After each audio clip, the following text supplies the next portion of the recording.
Hello, friends, and welcome to a Hasty Podcast. I'm your host, Weston Hasty, and you're listening to a Hasty Podcast. I almost said postcast. Welcome to a Hasty Pastacast. Welcome.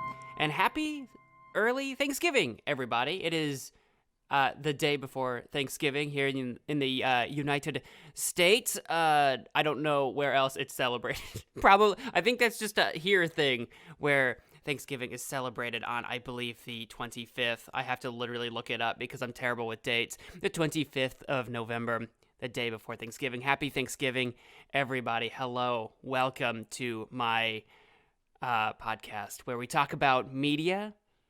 And in that sense, Netflix shows I've been watching, video games I've been playing, media news I've been hearing, and how they intersect, of course, with my life, and I share that experience with you. Welcome to my podcast. It's a Hasty Podcast. No podcast last week, not because I didn't record one. Not because I did not record a podcast with every intention of uploading a podcast last week. I don't know where that video is, that video and audio. I don't know where the recordings are. They're just gone. I sat down late Tuesday night to edit the podcast together, because it doesn't take me a lot of time. This is not a very fancy podcast. If you've been listening for a while, you know that there's not a lot of bells and whistles going on in this podcast. It's not super fancy. So I sat down late Tuesday night to have this podcast ready by Wednesday morning, and surprise, surprise, I couldn't find the recordings anywhere on my computer. They're just literally lost to all of mankind. And I know I recorded them because I recorded it twice. The one for the full-length podcast like you're listening to now, hopefully, assuming this does not vanish as well. I had the full-length podcast, and of course, I had my extra 10 minutes of Weston Wednesday, the Patreon-exclusive addition to the podcast that I recorded as well, and both are just mysteriously gone. If they were saved to my computer in a folder somewhere, I don't know where, because I could not find them. They were gone. So, no podcast last week because I did not give myself enough time to try to scramble one together in time. However, we've got one this week, and we will be discussing a couple of things. One, the merchandise store is up and running again, which is exciting to me because it now includes some Hasty Podcast stuff. We'll talk about that in a moment. I know that's kind of more like an advertisement than anything, but hold your horses. It's not the only thing we'll talk about today. I briefly want to go over what last week's podcast was about, because I'm never going to broach that topic again. A couple of games that I just happen to recommend that are more like good October Halloween recommendations, but hey, better late than never, as well as a couple of shows that I've seen a while ago now, but I also wanted to talk about them because we had an episode about Squid Game, so I wanted to talk about two other shows that are kind of within a vaguely similar genre, and that is Alice from Borderland and Home Sweet Home on Netflix that kind of follow like a very similar genre, and I just want to talk about those briefly, and then we'll wrap up with a sort of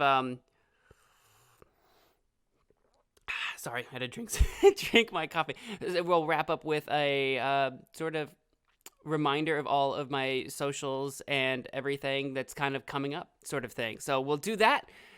Welcome to my podcast. First and foremost, exciting news to me, because I've been putting this off for such a long time, is that the merchandise store is up and running once again. It's updated. It's been woefully behind. It's located, if you're interested, at magicmanmode.com, or you can go to westonhasty.com and click on the shop tab there, and you can get to my shop via either method. And we have some new stuff up there. A lot of it's old stuff, but you may not have seen it before. I've got several different designs that you can get shirts and hoodies in and that kind of thing. But specifically, a Hasty Podcast, if you want to get a Hasty Podcast logo slapped on some drinkware, you can. You can get a Hasty Podcast mug. We have two mug selections. One that looks it looks like if you're watching this on YouTube right now, the podcast, it looks like this background that I have floating around behind me. It kind of looks like that, but also with the actual A Hasty Podcast text underneath it as well. I know it doesn't have like the full like smoky, steamy mug like as clearly defined as the logo normally is, but I thought it looked kind of neat. So I've got one that kind of looks like this, and then I've got another one that's got the full logo. Check it out in the store. You'll know exactly what I'm talking about. You'll see the difference. You'll be like, okay, I know what he's talking about. I also have a couple other drinkware options. You can get a pint glass. I've got a beverage tumbler as well as a wine tumbler, and like a water bottle of type situation with the logo on it. So if you're looking for some new drinkware and would like to support the show, you can perhaps check out my store at magicmanmo.com or at westonhasty.com. Click on the shop tab. You can check out the store, maybe buy a new mug or something from there. It supports the show. And for the rest of the month, actually, use the code THANKS. That is thanks, THANKS, for 10% off of your order. And that's not just limited to the Hasty Podcast stuff. You can use that on anything else in the store as well. So that is a code THANKS, THANKS, for Thanksgiving.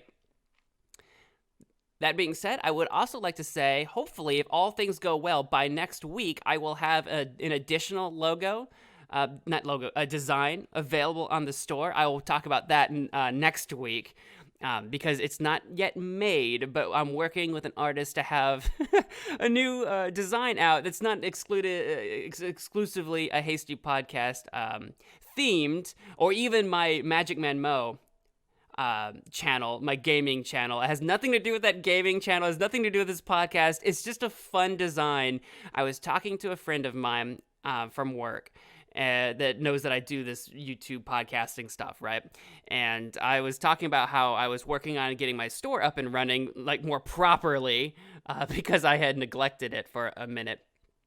And I was talking about how I wanted to get a new design on the store, but I wasn't sure what to go with yet and what to create, what to put up there. And she suggested a very fun idea that has nothing to do with anything remotely. And I'm like, you know what? I'll see what I can do. Let's make this happen. So I will have more to say about that next week once it's made. So keep in the back of your mind, I will have a new design available next week as well. And I'm sure I'll talk about it then. I don't want to talk about it too much right now because as of right now, I have found an artist to make it, but the design itself is not made and finalized yet. So I don't want to talk too much about it, but there is yet another new thing coming next week. It's a little bit more holiday themed. So thinking like in December, like holiday themed. So it'll be out over the course of the next week, and I'm very excited to release that. I don't do a lot with merch and stuff like that, designs and shirts and whatever. I don't do a lot. I don't talk about it a lot. I don't promote it a lot, but every now and again, I like to mention, oh, by the way, it does exist, and you can buy some stuff and help support the show. So, with that now squared and out of the way, last week, what you guys missed, not any fault of your own, I had a couple of games I wanted to recommend for spooky sort of, I want to say roguelike type games. And they are, first and foremost, I'll start with the lesser known of the two, and that is Ring of Pain, which is this fun dungeon crawling roguelike type game where you jump into a dungeon. And each dungeon consists of a ring of cards. And each card represents an enemy, an item, treasure, an obstacle, that kind of thing. Or a door to go to the next floor of the dungeon. And the idea is to delve deeper and deeper into the dungeon. All along the way, collecting items that you can use, equipment that you can wear, and stat increases to make yourself more powerful. It's a very cool roguelike game. I got it from a Humble Bundle sale. I think it was a Humble Bundle Choice game, actually. I am a subscriber to Humble Bundle Choice. If you would like to sign up for Humble Bundle Choice, I should have a link down in the sort of description of this podcast that you can follow to support the show as well if you use my link. That should exist somewhere. However, that aside, I got it from there, and you start with no equipment whatsoever. You have, I think, 4 stats. Let me run through them. You have an HP, an attack, a defense, a speed, and a clarity stat. You have 5 stats. And they're quite liquid, these stats. They're quite fluid, rather, I should say, is that they will change up and down throughout the course of the game. You can find cards that just straight up increase a stat by 1, but as you get deeper into the dungeon, it becomes more common to find them that they increase a stat by 3 or 4, but decrease everything else by 1. So you're constantly increasing and decreasing your stats. HP does what you think it does. It gives you hit points so that if you take damage, you don't die. Defense mitigates some of your enemy's attacks so that you take less damage. Your attack determines how much damage you deal to enemies.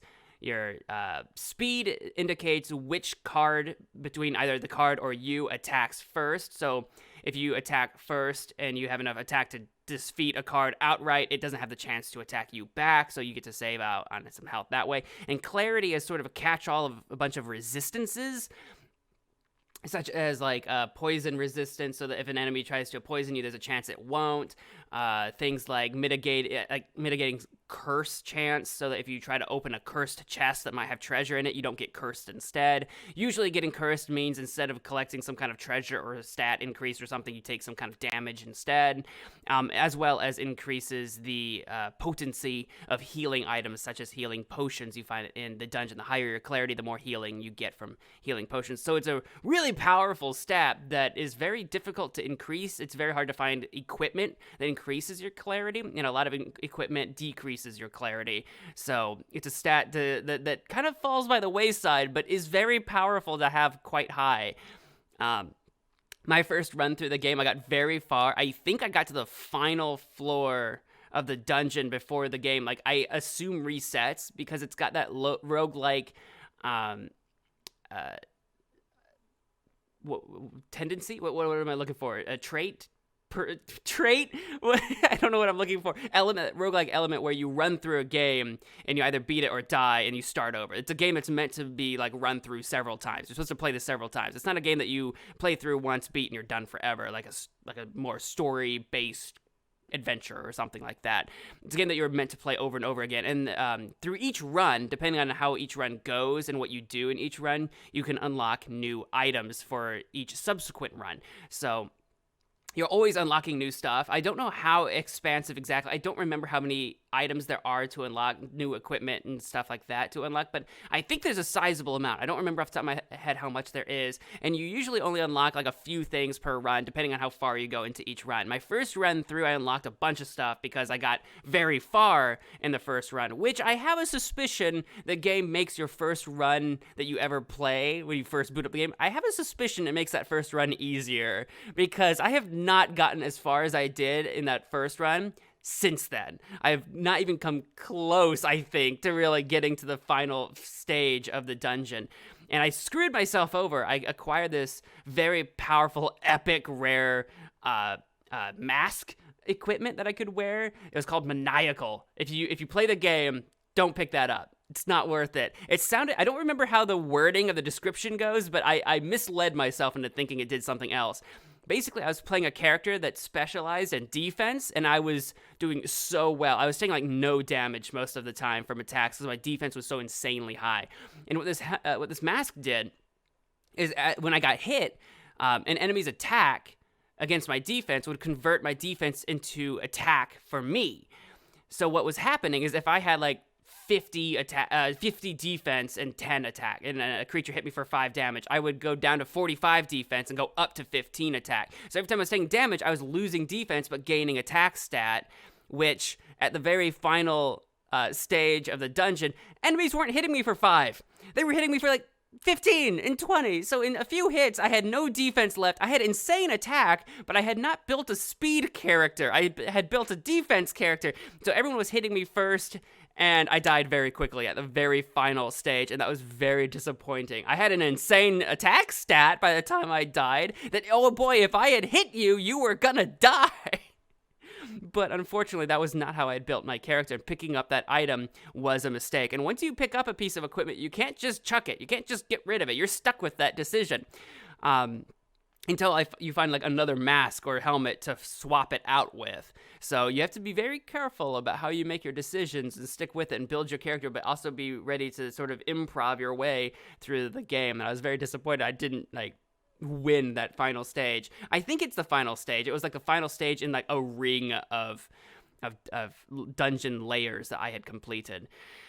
So it's got a very kind of card game deck builder feel to it, but you yourself aren't building a deck, you're collecting equipment, and I recommend it wholeheartedly. Fun game. I enjoyed it quite a bit for the 5 or 7 hours or so that I put into it thus far. It's a game that I would like to come back to. I played it to my fill, and it's a game that I wouldn't mind coming back to at some point in the future because I did enjoy playing it. The other game I'd like to suggest for all of you is Darkest Dungeon. You probably have heard of this game if you're sort of in the... Is it indie? Can I call it indie? I think at least at launch when this game came out years ago now, it was an indie title, or at least a smaller title. But had somewhat of, at least on YouTube, a bit of a niche appeal and kind of garnered quite a bit of popularity in its niche. Niche? How do you pronounce that? I always say niche. Sometimes I say niche. Sounds fancier if you say niche. Sounds for some reason it sounds premium to say niche. But anyway, I picked up Darkest Dungeon because Darkest Dungeon 2 had just come out, the sequel to the game, and Darkest Dungeon 1 went on sale for like $5. That sale is long over. This was a while ago. So I picked up the first game. I didn't pick up the second game because it's still in early access, and I figured, well, I'll pick up the first game and play through it, and that will, if I enjoy it, I'll pick up the second game at some point, maybe.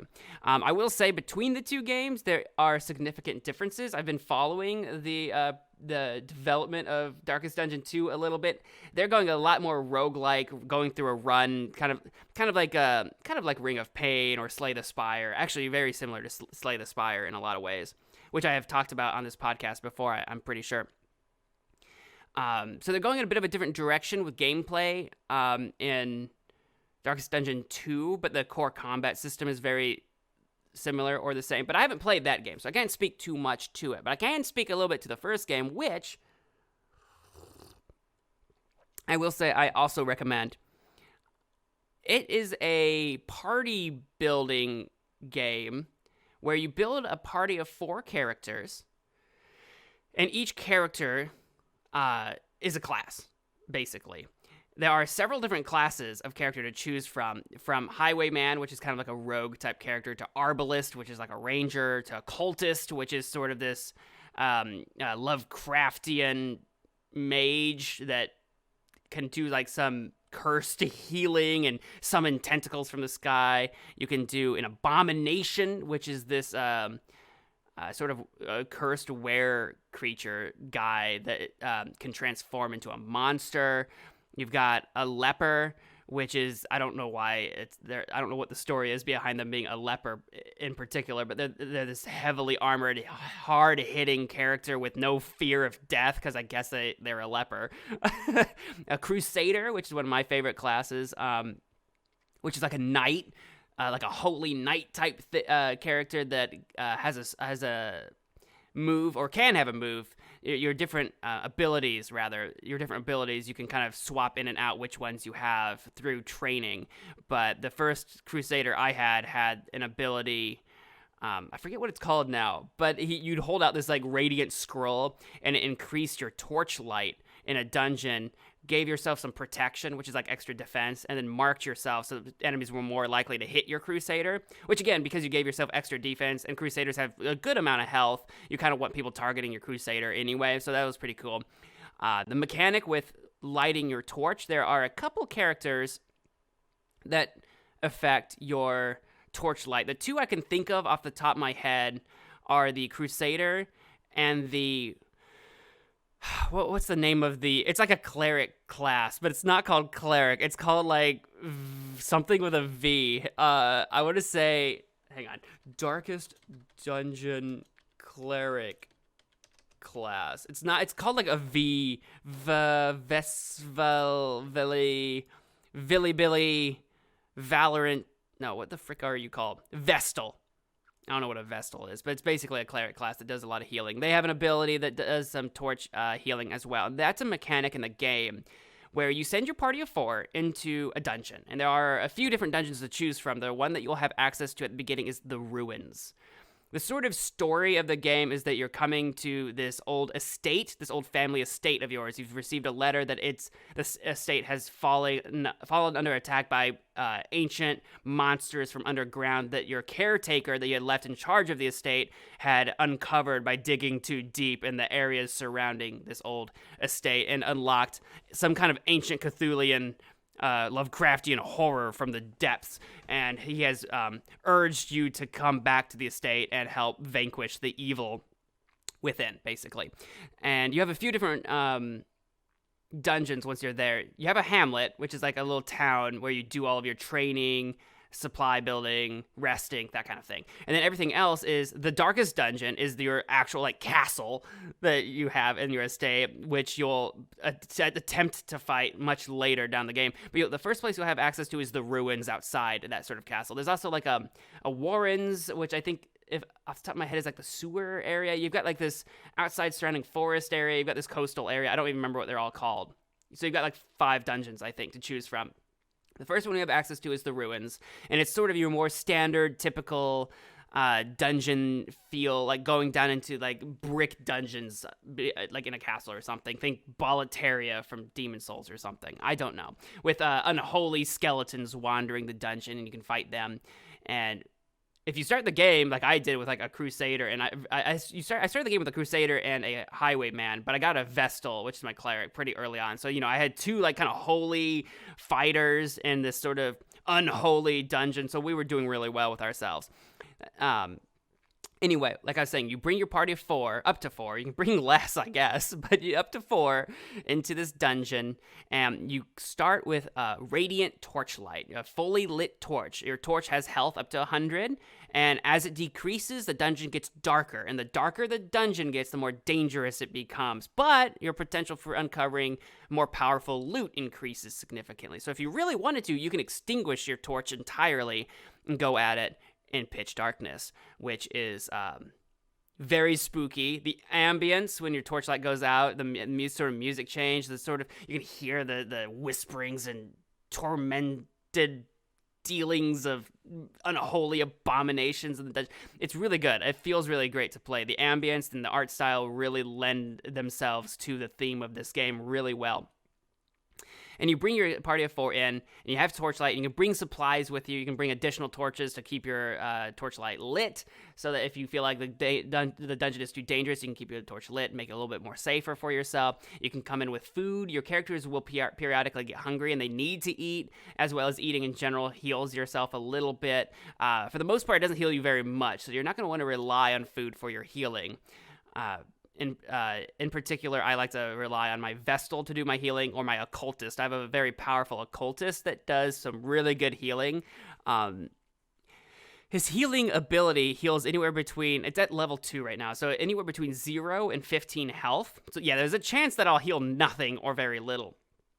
And there's a chance that I will cause bleed damage to whoever I attempt to heal. So it's risky. It's very risky, but because it can go all the way up to 15 healing, it's like risk reward. It is, in my opinion, sometimes worth it. Not often. I'm not going to say often, but sometimes it's worth it, especially if he crits his healing and you get like 30 healing. And it's like, oh my God, amazing. I just had this character going from like the brink of death to right back into the fight. And it's really awesome. And I happened to find a really rare trinket that I gave my Occultist that already like doubles his healing now. So like normally if I rolled poorly on my healing and I got like 4 healing, well, it turns into like 8 healing. So now that Occultist, I've got a very powerful Occultist that even when he doesn't do very good healing, he still does okay healing. Let alone if I manage to crit and have that trinket, it's so good. But there is that risk too that I will just cause bleeding to my party as well. So that does exist, but he's my healer. And I'm very excited about him. So I recommend having Vestals or Occultists or something else that can heal your party besides just food. Food doesn't give you very much health, and you can only have so much. Once your character is full, they'll refuse to eat more, so you can't just spam health, which would be expensive anyway. Bringing resources into the dungeon is expensive. And there are a number of other items you can bring in, such as shovels, keys, like some sort of moss for mitigating poison, that kind of thing. You can bring other equipment in, and as you traverse the dungeon, there are encounters that aren't combat that you can deal with using those items. Like you might find an old hollowed out tree with a hole in it, and you can reach in and there might be treasure in there, or there might be something poisonous inside that's going to stab you and cause you damage instead. But if you happen to have that anti-poison moss or whatever, you can treat the tree with that first and mitigate the risk and only receive the reward. But the game doesn't tell you outright what item to use on each obstacle, so there's sort of a trial and error as you attempt to use different items on different objects in different ways to see what rewards that benefits you. Including the weird, if you find a totem with a red glowing orb on it, I'm going to spoil this, I guess, but it's pretty obvious when you read the description, because it's something like, oh yes, if you seek destruction and darkness, share with me light. And if you offer a torch up to this thing, you summon an unholy abomination of death into your world that extinguishes your torch with no chance of lighting it back up. And if you fight that thing at low levels like I did, you're facing a total party kill. Holy crap. Do not recommend doing that. Your like third dungeon that you dive into. Wow. It was like literally the third time I dived into the ruins. I discovered this thing. I'm like, okay, well, how bad could it be? Very bad. The answer is very, very bad. Now that I'm much further in the game, I've put somewhere between 10 and 15 hours into this game already. I forget exactly what. I have managed to slay one of those monsters. I found a totem, I summoned it into my world, and I slayed it. If you do manage to kill it, it drops some amazing loot. So that is something to be said as well. I'm spoiling that part a little bit, but I don't mind too much because I feel like that's something that as a new player, if you encounter very early, is just going to absolutely wreck you. I'm sorry if that spoiler like spoils it for you. All I'm saying is it's dangerous. I'm not going to tell you what it is or how it fights. You can, if you feel up to it, go for it, my man. Go for it. Jump in there. I won't spoil what it looks like. All I'm saying is it's very dangerous. It was not messing around. Anyway, and like I said, there is a big reward, so go for it if you want to. The combat is, again, you come in with four in your party, and you can face up to 4 enemies at a time in each combat, and it's sort of RPG style. You go into this 2D plane where your teammates and your enemies are lined up in a row, and your positions matter. If you're in the first, second, third, or fourth position in your line, that determines what abilities are available to each of your characters and where in the enemy's line you can attack or where in your line you can buff. So party placement, where you keep your party in what order, is very important. And so there's sort of an RPG and strategy combination to the combat. And like I said, it's a roguelike dungeon diving game. So the further in you go, the more trinkets you get. You're constantly fighting sanity damage as well. All your characters have different sanity, or they all have sanity health. I don't know how to describe it. Sanity health. If you take too much damage to your sanity, you go a little crazy. If you take 100 damage, you go a little crazy and unlock some sort of trait debuff where you could become like literally crazed or paranoid or whatever, and that will affect your gameplay in different ways, where your character might kind of you might lose control over your character and they might do something bizarre instead of what you want them to do.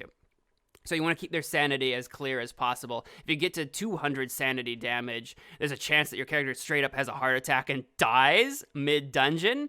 There's a chance they survive it, but there's a chance they just outright die of heart attack. So you want to keep an eye on your sanity, because in combat, you might take damage like you'd expect to, but sanity, you can take damage during combat. You can take it just wandering the dungeon, facing obstacles, characters talking to each other. There's a number of different ways where you will just slowly lose sanity over an entire dungeon dive. And to my knowledge, I don't think there's any way to cure your sanity during a dungeon, with the exception of while you're in combat. If you have a jester class in your party, they can play some music to one person at a time to heal some of their sanity damage. And in some of the longer dungeons, you can actually take rests during the dungeon, 1 or 2 rests, depending on the length of dungeon. Short dungeons, there are no rests. Medium length dungeons, there's 1 rest. Longer dungeons have 2. During rests, some of your characters may have abilities during a rest to heal sanity of your party. Your different classes all have different abilities they can do during rests, and you can kind of mix and match and determine who you want to bring into your dungeon based on their abilities in combat, based on their rest abilities. There's a lot to consider. There's a lot floating around. It's very complex if you want it to be.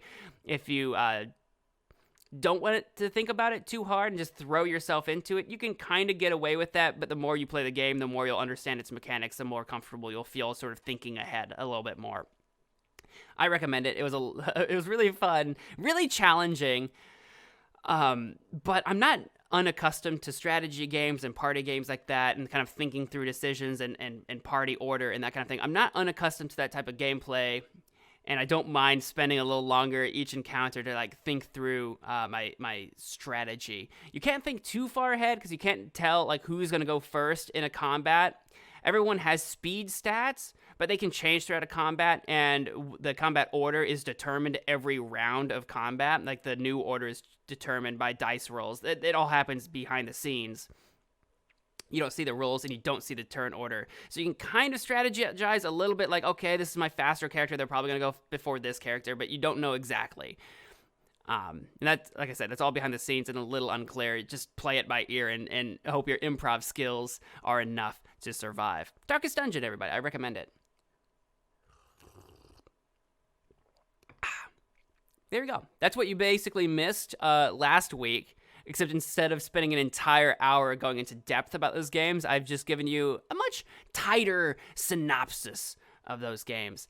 Now I would like to go into some shows that, one, I recommend, I think, and one that I really don't recommend. The first one I want to go into is actually the one I don't recommend, because it's just not very good. But Netflix was really pushing it over October, and I guess I get it. It's called Home Sweet Home. Or is it just called Sweet Home? Actually, hang on. I need to whip out the Netflix. Is it called Sweet Home or Home Sweet Home? If you spend any time on Netflix, you probably saw it appear. It came out last year. Oh my God. How do I tell it to shut up? Oh, there we go. I opened up Netflix on my computer, and immediately Tiger King Season 2, the sort of trailer for it just starts blasting in my ears. I'm like, no, that did come out, by the way. If you're a fan of Tiger King Season 2 is out now, and I plan on watching that myself because I actually did really enjoy the Tiger King documentary, but I don't have any idea how Season 2 is gonna. I don't know what Season 2 is gonna bring to the table. I'll find out. So that's something that we'll probably talk about on the podcast in the future as well. Sweet Home. Sweet Home is the game I was looking for. Not Home Sweet Home. Sweet Home. Just Sweet Home. It's another, and like I said at the beginning of this, it's similar to Squid Game in some ways, in the sense that it's death-centric, character-centric, and also it's a foreign film dubbed in English. And that's how I watched it. And those are the similarities. Basically, as far as Sweet Home goes, it's not like a death game like Squid Game is at all. So this shows a lot less like Squid Game than the next one that I'm going to talk about. But if you're like an American like me, just a dumb American like me, right? Like, oh yeah, it's another Korean show that you can watch dubbed in English. I've heard a lot of people complain about the Squid Game dub being really bad. I really enjoyed it. I thought the dub was over the top probably most of the time. I get it. I accept that. I'm okay with that. But as a guy who also watches anime from time to time, which anime is not Korean, but you know what I mean? Like, you know how people talk, you know how dialogue is in like anime, and sometimes it's over the top and very emotional. Squid Game's dub was like that. Sweet Home's dub is like that. The difference is that instead of being Japanese, they're Korean, right? Anyway, I'm digressing a little bit, but feel free to watch this in Korean with subtitles if that's more your thing. But I watched it dubbed, and I thought the dub was fine. Not as good as Squid Game, in my opinion. Not as good, but I thought completely serviceable and quite fine, and you get used to their like lips not matching up to their words. You get used to that. Your brain is very powerful. You can get over that. If the first episode is jarring to you, you can get over that. Not that I particularly watching Sweet Home. It's a show that centers around this one kid who, off the top of my head, I can't remember or piece together how old he's supposed to be. There's a fly in here. There's been a fly in this room that I have failed to murder for like the last 4 days. Anyway. Yes, failed to murder. Yes, that's right. Anyway. I guess the character's name is Cha Hyun-soo, if I'm saying that right. I have to assume I am. I think that was a spot on. I forget the names of literally all the characters because they're Korean names, and I am not familiar with Korean, so I have completely forgotten all the character names. There's this kid who's like the gamer archetype in a lot of these sort of... If you watch a lot of anime like isekai or something like that, like the gamer character that is like antisocial, introverted, but also for some reason a genius, even though throughout the show they don't like portray anything about themselves as being genius. They're just a genius for the sake of the plot, and when there's like a puzzle to be solved, they just somehow can do it. In this show, he's a little less of a genius, but becomes kind of this powerful character for no reason, really. We get a little bit of backstory with the character, but it literally changes like twice. We get like 3 backstories to this character, and you kind of understand that I guess he's kind of lied to himself about his past a little bit, maybe, but they're in such jarring places that throughout this series they try to introduce to you like who this character is and why you should care about them. I just don't care about him whatsoever. But the rest of them I don't mind too much. You've got this sort of guitar playing punk rock girl. You've got this like priest character. I don't think he's a priest. I think he's just like the like overly Christian or whatever. He makes a point because he's talking to this punk rock character near an elevator, and she notices he's like got a Bible or something like that. And he's like, "Oh, don't worry, I'm not a missionary. I'm not trying to convert you," because they were like talking or whatever. It's not like a missionary or priest or whatever, but he's like this overly Christian character who turns out to be, how much spoilers do I want to go into this? I guess I can spoil a little bit because I'm not recommending it. Is that okay? He's like also awesome. He's got this like katana and he's like this awesome sword fighter. So I want to know more about his backstory, actually, where he comes from and why he can do what he can do. He becomes this sort of samurai type character. Not samurai because he's Korean, but you know what I mean? Like, he's just this awesome sword fighter. The punk rock girl is dope as well. She runs around with, I think, a bat or something later to beat things up. And they kind of form this really awesome combat duo that has this sort of B plot going on throughout the whole show that I actually really wish was the A plot. I loved them way more than I liked freaking Cha Hyun-soo, which they try to turn... I'm going to spoil this. This is a spoiler. But I'm not recommending the show, so I hope you don't mind. He's got superpowers. So the premise of Sweet Home is that there is this serum or disease or something. It's kind of unclear. They try to pretend it's clear, but it's kind of unclear, that has affected basically all of humanity somehow. Some kind of military experiment. They don't really talk about how it got out. It's related to this doctor character that you kind of start to learn about halfway through the show, but honestly, at that point, I didn't care anymore. He's infected with it. Our main character is infected with this serum or whatever. I don't know how. No one does. But he's apparently had it for quite some time, because you find out that he's actually directly responsible, basically, for the death of his entire family. Which is another twist later, because you find out his family dies in this accident that he had nothing to do with, but then you find out that was a lie. So they try to have this twist, but then they twist on that twist immediately later. And I'm like, why did you lie to me about his backstory? I didn't know it to begin with.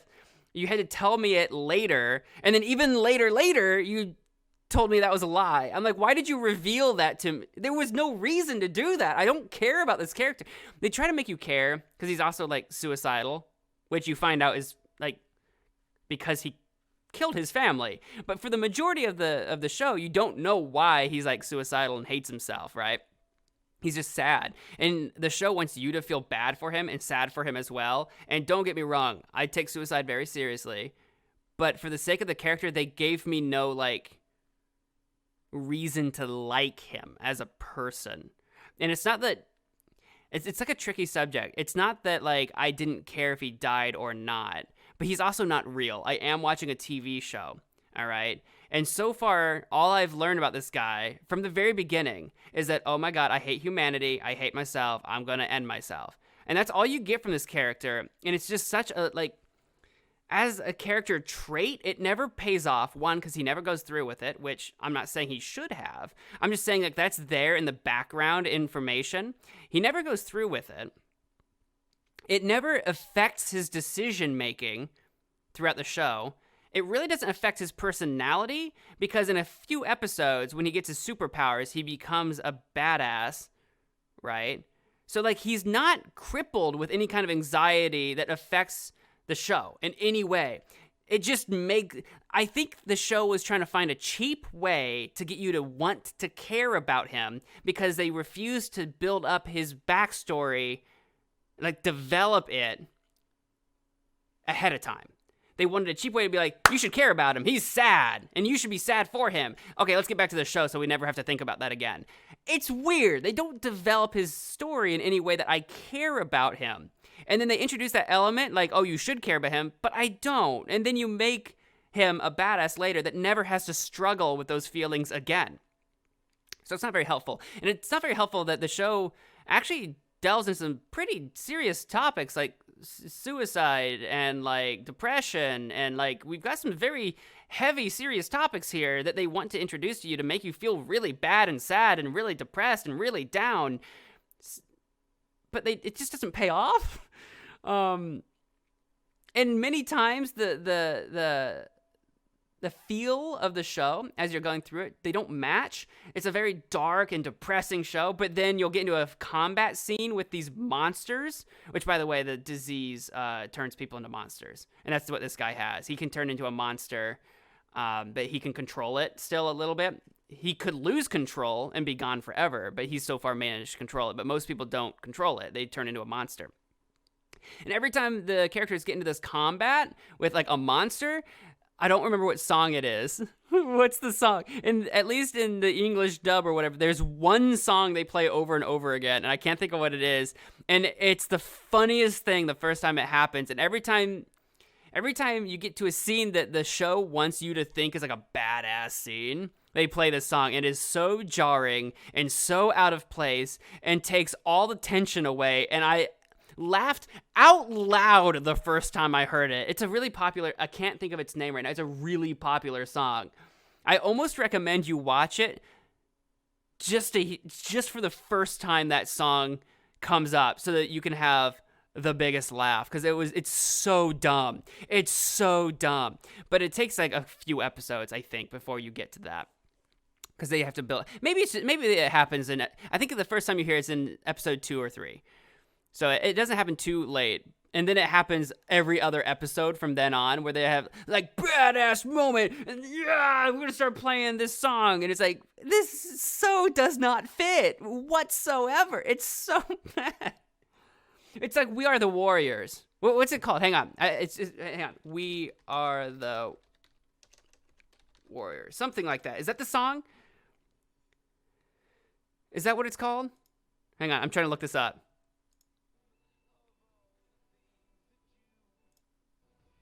Yeah, that's what it is. It just came to me. By Imagine Dragons. Yeah, they play they play Warriors by Imagine Dragons. And it's so out of place. They do that. They'll bring up this badass moment. And they'll be like, "We are the warriors." I can't sing. And it's so out of place. I don't know if there's clips you can find. Hang on, can I look up Sweet Home Warriors clips or scenes? I think you can. I think you can look up some of these scenes. Hang on, I'm looking one up right now. Okay, you can do that. You can just look up these clips. I don't watch the show. Just go to YouTube and type in like Sweet Home Warriors clips or Sweet Home Warriors and find some clips. It's so stupid. Anyway, it made me laugh though. It did make me laugh. I'll give the show that. This would be a good show. I don't recommend it by yourself and to take seriously. I don't recommend that. If you're with some friends and you just want to like hate a show together, like just make fun of it the whole time, there, you can do that. It's a show that I definitely recommend watching with friends that you can make fun of the show together because it's so bad, but it takes itself so seriously except for when it doesn't. That's my synopsis of Sweet Home. I'm going to move on from there because I have another show I want to talk about before it gets too much later, and that is Alice in Borderland, which I for a while I had forgotten the name of the show, and I was trying to look it up, and I'm very stupid. It took me forever on Netflix to find my list of like, oopsie, I accidentally started playing Alice in Borderland. I wanted to bring up the info on it. It took me forever to find out like how to look up my list of like previously watched stuff on Netflix because I'm dumb. I just don't know where things are. I've become an elderly man, and I don't know how the internet works. Anyway, Alice in Borderland is another one that came out last year, and it's a lot more Squid Game-like because it's a death games show. So if you really liked Squid Games and didn't watch Alice in Wonderland, or Alice in Borderland, rather, I actually recommend this one, but I don't like the ending. And there's other parts throughout the show I don't like, too, if I get really nitpicky. I don't like the ending, but I like the ending to Alice in Borderland significantly more than I liked the ending of Squid Games, or Squid Game. So I actually recommend this one if you like Squid Game, if you like the death game concept. This one takes place in Japan. This one's actually not Korean. I watched it dubbed in English. So this is another one you can watch dubbed in English if you would like, or you can watch it subtitled instead. It's a similar concept, because it's a death game. It's a similar concept. Like in Squid Game, you know how like all the players get whisked away to an island, basically, to play these games? The difference here is that all the players in the Alice in Borderland death game wake up in basically a completely desolated duplicate version of Tokyo. It takes place in and around, I think Tokyo. I think it was Tokyo. I'm pretty sure it was Tokyo. In and around Tokyo, but all the people are gone. The millions of people that live, gone. The place is abandoned, as far as anyone can tell. And the show starts with these three friends entering into this world. They're actually being like chased or something. I don't remember why. It was at the very beginning of the show, and I watched this show a while ago. I don't remember why. They're being chased by some people that they're like in trouble with. I think they were in trouble by the cops because they accidentally caused a car accident in traffic just by accident, and the cops started chasing them, and they panicked and they started fleeing or whatever. And they hid in a bathroom, and some earthquake happened or whatever. When they left the bathroom, all of a sudden everybody was gone. Everything was gone. They're in this desolate version of Tokyo, and they're like, what just happened? And they have no idea. And for a while, you think they're like the only three in all of Tokyo, and like, well, what's going to happen? And they do start meeting other people. And what they find out is that in this version of Tokyo, there are these games that you have to play. And everybody has to play a game every so often. Like you have a countdown, basically. You have to play a game in a certain amount of time. And when you play a game, you get more time added to yourself. And if you don't play a game within that allotted time, you die. They don't know that right away. But they do discover a game eventually by accident because nothing's explained to anybody. This show does not care who dies, basically. If someone doesn't know anything, they just die. That's the way it is. And they discover a game, and kind of like, you know, in Squid Game, no one understands like how serious the game is until people start dying. Alice in Borderland does the same thing. They go to play a game, find out it's deadly and it's fatal, and they start uncovering more about the world around them, the different people that also exist in this Tokyo, the different factions that exist in Tokyo, because as it turns out, there's a lot more people playing this game than they realized, which makes sense. Tokyo's big. Tokyo's a big place. We don't have like a firm number, I don't think, like in Squid Game where it's like 456 people in their game. We don't have a firm number of how many people are participating in the games in Alice in Borderland, but it's a significant number. It's a significant number, and the number doesn't matter quite so much because they're not playing for prize money or earnings. They're just playing to survive. There's no concept of winning the game to get out or win anything. They're here just against their will for reasons they don't know or understand, basically. When you get to the end of the show, I'm not going to spoil this because I actually do kind of recommend this show. By the time you get to the end, though, a little bit more is at least revealed to them, a lot more to you than to the characters involved. And I'm not going to get into like what characters are like main characters, not main character, whatever, because the character pool changes a little bit as you go throughout the show. So I'm not going to get too much into that because I don't want to spoil too much. But you for sure have at least like the one main character that you like for sure definitely follow most of the time. Falls a little bit into the same trap that irked me in Sweet Home that I'm going to bring up. The main, like sort of main character that I think the show opens with and kind of wants you to like the most is this sort of gamer introvert character. And he plays the role of super genius that I was complaining about in Sweet Home, except this time actually like he's supposed to be really smart because he plays video games, so he big brain, right? So there are times throughout the show where his character specifically bothers me because he goes into like psycho genius mode just kind of randomly, like when the plot needs it, but for the rest of the show he's not really that smart, which almost feels more realistic because, you know, people aren't just crazy smart all the time. He feels like a realistic character, but then every now and again when the plot dictates it, he's like too smart. They make him smart, but then when the plot needs it, it's like insane smart. It's like if you're that level of insane smart and perspective, like the things perceptive. The things that he sees and puzzles together in his mind is like, okay, if you're that smart, you should be doing this more often because that is insane what you just did. And he doesn't. He just needs it when the plot needs it, basically. And it's a little annoying. So I will say that irks me a little bit. He plays that role of super genius, introverted gamer character that just feels out of place to me. Sorry, where was I? I had to answer my phone. Yes, we were talking about Alice in Borderland. But it's another game that kind of deals with some heavy issues. Death, blood, gore, very emotional game that, like, if you're into Squid Game, I think you'll like this one. It's got some interesting twists throughout. The very ending, I will say that by the time you get to the last 4 or 5 episodes of the show, how many episodes is that? I'm trying to remember. It's 8 episodes, so not 4 or 5. The last probably the last 4 episodes. It's only 8 episodes long, and like about the last 4 episodes. The second half of the show, man, I didn't realize it was the second half. Wow. The second half of the show feels very, very different from the first half. I will say that. And it's quite jarring. It's quite a twist. It's quite a departure. You go through half of the first show feeling like you kind of get an idea of where this is going a little bit, but you don't know what the ending's going to be. You don't know what the payoff's going to be. You don't know how these characters are going to get out and that kind of thing, or if they can. By the time you get to the second half, basically everything you thought you knew gets turned kind of like upside down. Gets kind of turned upside down. The like people you know, relationships, the sort of direction you think everyone's going, everything kind of gets turned upside down in the second half. And I'm not going to explain why exactly.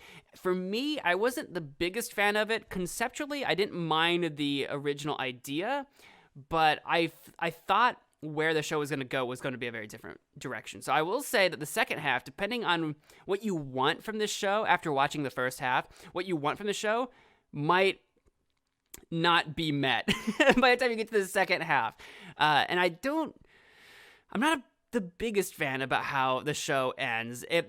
I will say it does end kind of trying to set itself up for a second season in a very similar way that Squid Game set itself up for a second season, where you feel like there shouldn't have been. Like in Squid Game, the way the show ends, you're like, do we really need to do this? Because I'd rather this story just be over rather than kind of contrive a way to continue. You know what I mean?